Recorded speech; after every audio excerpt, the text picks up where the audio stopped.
तो स्वागत है हमारे यूट्यूब स्टडी चैनल में। आज हम लोग फिर पॉलिटी का एक सेशन लेकर आए हैं जो किसी भी एग्जामिनेशन के लिए दृष्टि से बहुत ही महत्वपूर्ण प्रश्न है। तो अगर आप हमारे चैनल पर नए होंगे तो सब्सक्राइब करके बेल आइकन जरूर शामिल दबा लेंगे। और चलिए आइए आज का हम लोग पहला क्वेश्चन की ओर चलते हैं। तो आज का पहला प्रश्न कहता है कि किस भाग को संविधान की आत्मा कहा जाता है। ठीक है, सोल ऑफ कॉन्स्टिट्यूशन, संविधान की आत्मा किस भाग को कहा जाता है। अनुच्छेद 325, प्रस्तावना, मौलिक अधिकार की मौलिक कर्तव्य। तो प्रस्तावना को संविधान की आत्मा कहा जाता है। ठीक है, आंसर 2 होगा इसका, प्रस्तावना। नेक्स्ट क्वेश्चन है कि भारतीय संविधान के अनुसार देश का प्रथम नागरिक कौन होता है। भारतीय संविधान के अनुसार देश का प्रथम नागरिक राष्ट्रपति कि लोकसभा अध्यक्ष कि उपराष्ट्रपति कि प्रधानमंत्री। तो देश का संविधान के अनुसार देश का प्रथम नागरिक जो होता है वो राष्ट्रपति होता है। आंसर ए होगा। नेक्स्ट क्वेश्चन कहता है कि संपत्ति के अधिकार से संबंधित संशोधन है। तो संपत्ति का अधिकार से संबंधित संशोधन जो है ये होगा 44वां संविधान संशोधन। ठीक है, हुआ था और इसमें संपत्ति का अधिकार को वहाँ से निकाल कर 300 के क में डाल दिया गया है। आंसर इसका ए होगा। नेक्स्ट क्वेश्चन है कि भारतीय संविधान निम्नलिखित में से कौन सी नागरिकता प्रदान करता है। तो भारत के संविधान में एकल नागरिकता है। आप भारत में रह सकते हैं तो कोई एक नागरिकता को प्राप्त कर सकते हैं, यानी भारतीय संविधान में एकल नागरिकता का प्रावधान है। आंसर ए होगा। नेक्स्ट क्वेश्चन है कि भारतीय संविधान के निर्माण में कुल कितना समय लगा था। तो भारत के संविधान के निर्माण में 2 वर्ष 11 महीना 18 दिन का समय लगा हुआ था। आंसर सी होगा, 2 वर्ष 11 महीना 18 दिन। नेक्स्ट क्वेश्चन है कि भारतीय संविधान की प्रस्तावना में देश का कौन सा नाम उल्लेखित है। मतलब जो हमारा देश का नाम भारत है, तो संविधान में भारत देश का कौन कौन सा नाम की चर्चा किया गया है। तो भारतीय संविधान की प्रस्तावना में देश का नाम भारत और इंडिया, आंसर सी होगा, भारत और इंडिया नाम उल्लेखित है, भारत और इंडिया। नेक्स्ट क्वेश्चन देखेंगे, कहता है कि संविधान सभा की प्रथम बैठक first meeting of constituent assembly कब हुई थी। तो संविधान सभा की प्रथम बैठक जो है आपको 9 दिसंबर 1946 को किया गया था, जिसका अस्थायी अध्यक्ष सच्चिदानंद सिन्हा को बनाया गया था। ठीक है, तो और जो है संविधान सभा की प्रथम बैठक कब हुआ था, तो 9 दिसंबर 1946 होगा। आंसर चौथा की ओर हम लोग चलेंगे। नेक्स्ट क्वेश्चन है कि भारत का मूल संविधान कहाँ से प्रकाशित हुआ था। मतलब मूल संविधान को कहाँ से प्रकाशित किया गया था, दिल्ली से कि श्रीनगर से कि अजमेर से कि देहरादून से। तो भारत के मूल संविधान का प्रकाशन या प्रकाशित किया गया था वो देहरादून से किया गया था। आंसर कौन होगा, डी। नेक्स्ट क्वेश्चन है कि भारत का मूल संविधान कहाँ संरक्षित है। यानी भारत का जो संविधान है उसको कहाँ संरक्षित करके रखा हुआ है, राष्ट्रपति भवन में कि संसद भवन में कि प्रधानमंत्री निवास में कि भारतीय पुरातत्व सर्वेक्षण में। बताइए कि भारतीय का मूल संविधान कहाँ रखा गया है। तो यह संसद भवन में संरक्षित है। कहाँ पर, संसद भवन में। आंसर बी होगा। नेक्स्ट क्वेश्चन है कि संविधान के किस भाग में नीति निर्देशक तत्वों का उल्लेख किया गया है। संविधान के किस भाग में नीति निर्देशक तत्वों का उल्लेख किया गया है। तो हम लोग जानते हैं कि नीति निर्देशक तत्वों को आयरलैंड के संविधान से लिया गया है। कहाँ से लिया गया है, नीति निर्देशक तत्वों को आयरलैंड के संविधान से लिया गया है। और नीति निर्देशक तत्व जो है आपको चतुर्थ भाग में है। किसमें है, चतुर्थ भाग में है। और आपको आर्टिकल जो है 36 से 51, कहाँ, आर्टिकल 36 से 51 तक में नीति निर्देशक तत्वों का उल्लेख किया गया है, जो चतुर्थ भाग में है। आंसर बी होगा। नीति निर्देशक तत्व कहाँ से लिया गया है, तो आयरलैंड के संविधान से लिया गया है। नेक्स्ट क्वेश्चन है कि संविधान के किस भाग में संविधान संशोधन की प्रक्रिया का उल्लेख है। हम लोग जानते हैं की जरूरत पड़ने पर संविधान, भारत के संविधान में कुछ जोड़ा जा सकता है, हटाया जा सकता है। ये जो संविधान संशोधन का जो प्रक्रिया है, इस संविधान के किस भाग में उल्लेखित है, आपको ये बताना है। संविधान के किस भाग में संविधान संशोधन की प्रक्रिया का उल्लेख किया गया है? तो यह जो है आपको भाग 20 में है। संविधान संशोधन प्रक्रिया का उल्लेख जो है भाग 20 में है, और भाग 20 के आर्टिकल 368 के तहत ही संविधान के में संशोधन किया जाता है, और कुछ चीज़ हम लोग जोड़ भी सकते हैं और उसमें हटा सकते हैं। तो यह संविधान संशोधन की प्रक्रिया का उल्लेख भाग 20 में है और आर्टिकल 368 में है। और ये संविधान संशोधन की प्रक्रिया लिया कहाँ से गया है? तो यह लिया गया है दक्षिण अफ्रीका के संविधान से। कहाँ से लिया गया है? दक्षिण अफ्रीका के संविधान से। नेक्स्ट क्वेश्चन देखेंगे, कहा कि 74वें संविधान संशोधन अधिनियम द्वारा भारतीय संविधान में कौन सी अनुसूची जोड़ी गई है? तो 74वें संविधान संशोधन अधिनियम द्वारा भारत के संविधान में कौन सी अनुसूची जोड़ी गई है? 9वीं अनुसूची, 10वीं अनुसूची, कि 11वीं अनुसूची, कि 12वीं अनुसूची? तो जो है जोड़ी गई है 12वीं अनुसूची। 74वें संविधान संशोधन अधिनियम के द्वारा भारतीय संविधान में 12वीं अनुसूची को जोड़ा गया है। नेक्स्ट क्वेश्चन कहता है कि 500 से अधिक रजवाड़ों देशी रियासतों के भारत में विलय के लिए कौन उत्तरदायी था? तो 500 से अधिक रजवाड़ों और देशी रियासतों के भारत में विलय के लिए उत्तरदायी थे सरदार वल्लभ भाई पटेल। सरदार वल्लभ भाई पटेल ने 500 से अधिक रजवाड़ों को भारत में विलय किया था, मिला दिया था, साम्राज्य में मिलाया था। आंसर इसका सी होगा, परम सत्य उत्तर। नेक्स्ट क्वेश्चन देखेंगे, नए राज्य के गठन तथा सीमा में परिवर्तन करने का अधिकार किसको है?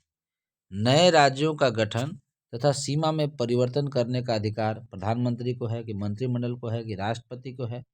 इसका सही जवाब होगा संसद, डी। संसद ही नए राज्य के गठन अथवा सीमा में परिवर्तन करने का अधिकार है। नेक्स्ट क्वेश्चन है कि भारत में संविधान को कब अपनाया गया? देखिए, संविधान अपनाना और लागू करना दो अलग अलग बात है। भारत में संविधान को अपनाया गया था 26 नवंबर 1900 जो है 50 को अपनाया गया था। ठीक है, सॉरी अपनाया गया था, भारत के संविधान को अपनाया गया था 26 नवंबर 1949 को। ठीक है, कब अपनाया गया था? तो 26 नवंबर 1949 को अपनाया गया था। लेकिन कहा जाए कि लागू कब किया गया था, तो 26 जनवरी 1950 को लागू किया गया था। इस प्रश्न का सही जवाब होगा 2, अपनाया गया था 26 नवंबर 1949 को। नेक्स्ट क्वेश्चन है कि देशीयकरण द्वारा नागरिकता प्राप्ति का एक तरीका है। देशीयकरण द्वारा नागरिकता प्राप्ति का एक तरीका है, जवाब देना है। इसका सही जवाब होगा विदेशी पुरुष से विवाह करने पर। विदेशी पुरुषों से विवाह करने पर देशीयकरण द्वारा नागरिकता प्राप्ति का एक तरीका है, मेथड है। नेक्स्ट क्वेश्चन है कि मौलिक अधिकारों के निलंबन का आदेश कौन दे सकता है? मौलिक अधिकारों के निलंबन का अधिकार कौन दे सकता है? तो मौलिक अधिकारों का निलंबन का अधिकार जो है आपको राष्ट्रपति दे सकता है। आंसर कौन होगा? डी। आंसर कौन होगा? डी, राष्ट्रपति दे सकता है। नेक्स्ट क्वेश्चन है कि भारतीय संविधान के किन अनुच्छेदों में नागरिकता संबंधी प्रावधान किए गए हैं? तो नागरिकता संबंधी प्रावधान जो है अनुच्छेद 5 से 11 में किया गया है, और ये भाग आपका जो है 2 में है। भाग 2 में नागरिकता संबंधी प्रावधान किए गए हैं, जो अनुच्छेद 5 से लेकर कहाँ तक है? 11 तक है। नेक्स्ट क्वेश्चन है कि भारतीय संविधान द्वारा भारतीय नागरिकों को कुल कितने मौलिक अधिकार प्रदान किए गए थे? तो पहले जो है आपको कुल मौलिक अधिकार जो है 7 प्रदान किए गए थे। कितना? 7 प्रदान किए गए थे, कहेगा तो 7, और अभी है कितना? तो अभी आपको है 6, क्योंकि संपत्ति के अधिकार को हटाकर इसको कानूनी अधिकार बना दिया गया है। तो थे कहेगा तो 6 मौलिक अधिकार, और अगर है जब रहेगा तो 6 करेंगे। नेक्स्ट क्वेश्चन कह रहा कि भारतीय नागरिकों के मौलिक अधिकारों का वर्णन है। तो मौलिक अधिकारों का वर्णन है, इस संविधान के अनुच्छेद 12 से लेकर 35 तक मौलिक अधिकारों का वर्णन किया गया है। जो भाग आपका 3 में है। किसमें है? भाग 3 में मौलिक अधिकारों का वर्णन किया गया है, जो संविधान के अनुच्छेद 12 से 35 तक है। नेक्स्ट क्वेश्चन है कि संविधान का वह कौन सा भाग है जो संविधान के निर्माताओं के मस्तिष्क और उद्देश्यों को प्रतिबिंबित करता है। कह रहा है कि कौन सा भाग है? इसका सही जवाब होगा सी, राज्य के नीति निर्देशक तत्व। राज्य के नीति निर्देशक तत्व जो हैं, संविधान का यह भाग है जो संविधान के निर्माताओं के मस्तिष्क और उद्देश्यों को प्रतिबिंबित करते हैं। नेक्स्ट क्वेश्चन है कि राज्य के नीति निर्देशक तत्वों का उल्लेख भारतीय संविधान के किस भाग में है? तो जैसा कि हम लोग बात किए कि राज्य का नीति निर्देशक तत्व जो है आपको ये 36 से लेकर 51 तक है, जो भाग कितना में है? भाग 4 में है। आंसर सी होगा, भाग 4 में है, आंसर सी होगा। नेक्स्ट क्वेश्चन है कि निम्न में से कौन सी एक समिति ने नागरिकों में मूल कर्तव्यों को 1976 में सम्मिलित करने की अनुशंसा की थी? तो स्वर्ण सिंह समिति। कौन है? स्वर्ण सिंह समिति जो है नागरिकों में मूल कर्तव्य 1976 में सम्मिलित करने की अनुशंसा की थी, वह है स्वर्ण सिंह समिति। ध्यान रहे, मूल कर्तव्य है, मूल अधिकार नहीं है। मूल कर्तव्य के लिए स्वर्ण सिंह समिति सिफारिश की थी। नेक्स्ट क्वेश्चन है कि भारतीय संविधान में मूल कर्तव्यों को शामिल करने के विचार किस देश के संविधान से लिया गया है? मूल कर्तव्यों को जो है शामिल करने का विचार किस संविधान से लिया गया है? तो पूर्व सोवियत संघ जो अब रूस है वहाँ से लिया गया है। इसका आंसर कौन होगा? डी होगा। नेक्स्ट क्वेश्चन है कि संविधान में से किस देश का सबसे बड़ा लिखित संविधान है? तो सबसे लिखित संविधान बड़ा है भारत का। आंसर कौन होगा? 4। नेक्स्ट क्वेश्चन, किस पंचवर्षीय योजना का अवधारणा किस देश के संविधान से प्रेरित है? तो ये भी आपका सोवियत संघ यानी रूस से पंचवर्षीय योजना की अवधारणा संविधान में प्रेरित किया गया है। नेक्स्ट क्वेश्चन है कि संघ की कार्यपालिका की शक्ति निहित है। तो संघ की कार्यपालिका शक्ति निहित है प्रधानमंत्री में, राष्ट्रपति में, कि मंत्रिपरिषद में, कि संसद में? तो ये है आपका संघ की कार्यपालिका शक्ति निहित है और ये है आपका राष्ट्रपति में। आंसर कौन होगा? राष्ट्रपति। आर्टिकल 53 के तहत, आर्टिकल 53 के तहत संघ की कार्यपालिका शक्ति राष्ट्रपति में निहित है। नेक्स्ट क्वेश्चन है भारत में कार्यपालिका का अध्यक्ष कौन होता है? तो भारत में कार्यपालिका का अध्यक्ष जो है, अगर बात करें कार्यपालिका का अध्यक्ष, तो ये होता, ये भी राष्ट्रपति ही होगा। लेकिन अगर कह देता कि वास्तविक कार्यपालिका का अध्यक्ष कौन होता, देखिए थोड़ा सा लैंग्वेज चेंज करेगा, आंसर गलत हो जाएगा। वास्तविक कार्यपालिका का अध्यक्ष पूछेगा तो फिर प्रधानमंत्री हो जाता है, लेकिन सिर्फ कार्यपालिका का अध्यक्ष पूछेगा तो आंसर ये होगा राष्ट्रपति। नेक्स्ट क्वेश्चन कहता है कि संपूर्ण संविधान को कब लागू किया गया था? अब आ गया लागू करने के लिए। तो संविधान को लागू किया गया था 26 जनवरी 1950 को। कितना? 26 जनवरी 1950 को। लेकिन यही अपनाने की बात करता तो संविधान अपनाया गया था 26 नवंबर 1949 को। तो यहाँ पर लागू करने की बात है तो 26 जनवरी 1950 इसका सही जवाब होगा। नेक्स्ट क्वेश्चन कह रहा है कि भारत संविधान के अनुच्छेद में निर्वाचन आयोग का वर्णन है। तो निर्वाचन यानी इलेक्शन कमीशन का जो है चर्चा अनुच्छेद 324 324 और आप लोग कमेंट में जवाब देंगे कि आर्टिकल 1 to 4 भी बहुत इंपॉर्टेंट है और आर्टिकल 1 to 3 भी बहुत इंपॉर्टेंट है। ये जो है इसमें किसका उल्लेख किया गया है? आर्टिकल 1 to 3 1 to 4 में जरूर आप लोग हमें कमेंट करके रिप्लाई देंगे। और दोस्तों अगर आप हमारे चैनल पर नए होंगे तो प्लीज़ ज़रूर सब्सक्राइब करके बेल आइकन दबा लेंगे ताकि ऐसे ही आपके यूजफुल वीडियो आपके पास मिलता रहे। नेक्स्ट क्वेश्चन हम लोग बात करेंगे। तो नेक्स्ट क्वेश्चन कहता है कि संविधान की उद्देशिका का प्रस्तावना का संशोधन कितनी बार किया गया है? उन्हें कह रहा है कि संविधान में जो प्रस्तावना है, प्रस्तावना में संशोधन कितना बार किया गया है? तो संविधान की प्रस्तावना में सिर्फ एक बार संशोधन किया गया है। आंसर क्या है? सी। आज तक संविधान की प्रस्तावना में सिर्फ एक बार ही संशोधन किया गया है। आंसर सी होगा।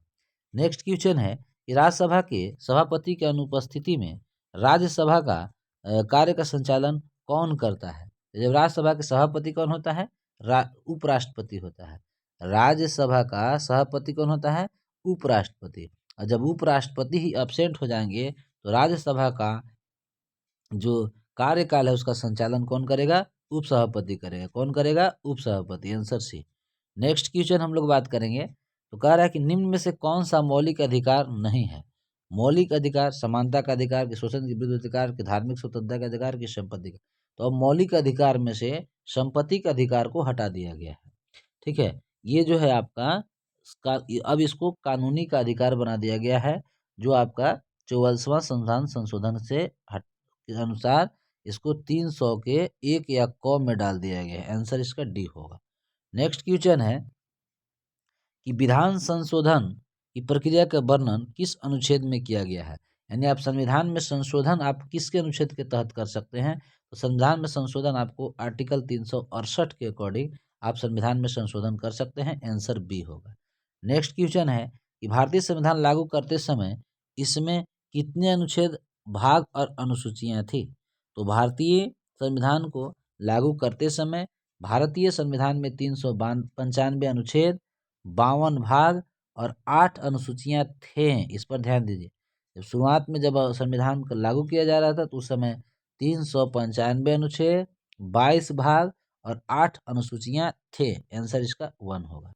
नेक्स्ट क्वेश्चन है, कह रहा है कि जब संविधान लागू हुआ था तब उसमें कितनी अनुसूचियां थी? तो अभी अभी हम लोग बात किए, जब संविधान लागू हुआ था तो उस समय अनुसूची उसमें 8 था। कितना था? 8 अनुसूचियां थी। यानी आंसर इसका कौन होगा? 1। और वर्तमान में अगर अनुसूची कह देगा कि अभी कितना है कहेगा, तो वर्तमान में अनुसूची आपको 12 है। कितना है? 12 अनुसूची है। लेकिन जब संविधान लागू हो रहा था तो अनुसूचियों की संख्या 8 थी। नेक्स्ट क्वेश्चन कह रहा कि माताधिकार की आयु 21 वर्ष से घटाकर 18 वर्ष की संशोधन में कर दी गई। तो 21 वर्ष 18 वर्ष किया गया है। 61वां संविधान संशोधन 2001 में किया गया था और उस संविधान संशोधन के तहत वोट देने का अधिकार 21 वर्ष से घटाकर मतदान करने का अधिकार जो है आयु 21 वर्ष से घटाकर 18 वर्ष कर दिया गया था। आंसर इसका ए होगा, 61वां संविधान संशोधन। नेक्स्ट क्वेश्चन की बात करेंगे तो कहता है कि नीति निर्देशक तत्व का महत्व किसके लिए है? नीति निर्देशक का तत्व का महत्व जो है राज्य के लिए है। किसके लिए है? राज्य के लिए है। आंसर बी होगा। नेक्स्ट क्वेश्चन की हम लोग बात करें तो बोलता है कि भारतीय संविधान के अनुसार देश की तीनों सेनाओं का अध्यक्ष यानी सुप्रीम कमांडर कौन होता है? दोस्तों, आज हम लोग संविधान से बेस्ड जो है एक रैपिड फायर की तरह हम लोग MCQ कर रहे हैं। अगर आपको वीडियो पसंद आता होगा तो जरूर हमारे चैनल को सब्सक्राइब करके आप आगे बढ़ेंगे। कहता है कि भारतीय संविधान के अनुसार देश की तीनों सीमाओं का सर्वोच्च कमांडर जो होता है वो राष्ट्रपति होता है। जल, थल, नभ तीनों सेनाओं का जो है सर्वोच्च कमांडर कौन होता है? राष्ट्रपति। Answer A. नेक्स्ट क्वेश्चन है कि जब संविधान लागू हुआ था तो उसमें कितने भाग थे? जब संविधान लागू हुआ था तो उसमें कितने भाग थे? तो हम लोग बात किए कि जब संविधान लागू हुआ था तो उस समय 22 भाग थे। कितने भाग थे? 22 भाग थे। आंसर का हो जाएगा 4। नेक्स्ट क्वेश्चन है कि संविधान सभा को किसने मूर्त रूप प्रदान किया? संविधान सभा को किसने मूर्त रूप प्रदान किया? तो ये है आपका जवाहरलाल नेहरू। जवाहरलाल नेहरू, JL नेहरू ने संविधान सभा को मूर्त रूप प्रदान किए थे। आंसर कौन होगा? जवाहरलाल नेहरू। नेक्स्ट क्वेश्चन है कि भारतीय संविधान के किस भाग को उसकी आत्मा की आख्या कर दी गई है? देखिए सवाल फिर से रिपीट हो गया। संविधान की आत्मा शब्द की बात जैसी आएगा तो आंसर प्रस्तावना होगा। आंसर कौन होगा? भारतीय संविधान की आत्मा किसको बोला गया है? प्रस्तावना को कहा गया है। नेक्स्ट क्वेश्चन हम लोग बात करेंगे कि भारतीय संविधान की कौन सी विशेष व्यवस्था आपको इंग्लैंड से ली गई है? इंग्लैंड से ली गई है। तो भारतीय संविधान की कौन सी व्यवस्था जो है इंग्लैंड से ली गई है? तो देखिए, सर्वोच्च न्यायपालिका जो है आपको USA से लिया गया है। मूल अधिकार भी संविधान में USA से लिया गया है। संसदीय प्रणाली आपको कहाँ से लिया गया है? कनाडा से लिया गया है। सिर्फ संसदीय प्रणाली नहीं, संघीय प्रणाली है ना, संघीय प्रणाली कनाडा से लिया गया है। आंसर इसका ए होगा। संसदीय प्रणाली, भारत के संविधान में संसदीय प्रणाली इंग्लैंड यानी ब्रिटेन के संविधान से लिया गया। आंसर आपका ए होगा। नेक्स्ट क्वेश्चन है कि वर्तमान में संविधान में कितनी अनुसूचियां हैं? फिर से देखिए, यानी वर्तमान में संविधान में है आपका जो है 12 अनुसूचियां हैं। आंसर कौन होगा? तीसरा, 12 अनुसूची है। नेक्स्ट क्वेश्चन है कि संविधान सभा का अस्थाई सदस्य किसे चुना गया था? तो संविधान सभा का अस्थाई सदस्य आपको जो है अस्थाई कहेगा तो डॉक्टर राजेंद्र प्रसाद को चुना गया था, लेकिन अगर अस्थाई कहता तो डॉक्टर सच्चिदानंद सिन्हा होता। यहाँ पर अस्थाई बोला है इसलिए डॉक्टर राजेंद्र प्रसाद हो। नेक्स्ट क्वेश्चन है कि निम्नलिखित में से कौन किसी राज्य का क्षेत्र घटा या बढ़ा सकता है? कौन जो है किसी राज्य के क्षेत्र को घटा या बढ़ा सकता है? तो संसद ना, संसद के द्वारा हम राज्य के क्षेत्र को बढ़ा या घटा सकते हैं। भारत की संप्रभुता किसमें निहित है? भारत की संप्रभुता किसमें निहित है? तो भारत की जनता में। भारत की संप्रभुता किसमें निहित है? तो भारत की जनता में ना। नेक्स्ट क्वेश्चन है कि संविधान सभा का अस्थायी अध्यक्ष किसे चुना गया था? अभी हम लोग बात किए कि संविधान सभा की प्रथम बैठक जो है आपको 9 दिसंबर 1946 को किया गया था और इसमें अस्थायी सदस्य के रूप में डॉक्टर सच्चिदानंद सिन्हा को चुना गया था। आंसर इसका ए होगा। नेक्स्ट क्वेश्चन है कि आंध्र प्रदेश एक भाषाई राज्य के रूप में गठित किया गया था। कब किया गया था? तो आंध्र प्रदेश एक भाषाई राज्य के रूप में गठित सबसे पहले आंध्र प्रदेश का भाषाई में 1953 ईस्वी में आंध्र प्रदेश राज्य का गठन किया गया था। आंसर इसका बी होगा सही जवाब। लेकिन एक चीज याद रखेंगे आप लोग कि आंध्र प्रदेश से ही आपको टूटकर अलग हुआ है कौन? तेलंगाना। तो तेलंगाना आंध्र प्रदेश से अलग हुआ है और ये कब हुआ था? तो ये हुआ है 2 जून 2014 ईस्वी को तेलंगाना राज्य की गठन किया गया है। किससे? आंध्र प्रदेश से ही। आंध्र प्रदेश से तेलंगाना अलग हुआ। कब अलग हुआ? 2 जून 2014 को। नेक्स्ट क्वेश्चन है दोस्तों, आज का क्वेश्चन मेरा अंतिम क्वेश्चन है आज का सेशन का। हम इसका पार्ट 2 लेकर भी बहुत जल्द आएंगे और बहुत सारा जो वीवीआई प्रश्न है जो किसी भी एग्जाम में डायरेक्ट छपने वाला सवाल होता है, हम सिर्फ वैसे ही सवाल पर बात करते हैं। ये क्वेश्चन क्या है? अंतिम सवाल, किस अनुच्छेद के तहत संसद को नागरिकता के संबंध में कानून बनाने का अधिकार प्रदान किया गया है? संसद को नागरिकता के संबंध में कानून बनाने का अधिकार प्रदान किया गया है। तो नागरिकता हम लोग जानते हैं कि ये भाग आपका 2 में है। कहाँ से? 5 से 11 तक। तो कह रहा है कि किस आर्टिकल, तो अनुच्छेद 11, अनुच्छेद 11 के तहत नागरिकता के संबंध में कानून बनाने का अधिकार प्रदान किया गया है। जरूरत पड़ने पर बनाया सकता है। तो अनुच्छेद कौन होगा? 11। ओके दोस्तों, धन्यवाद।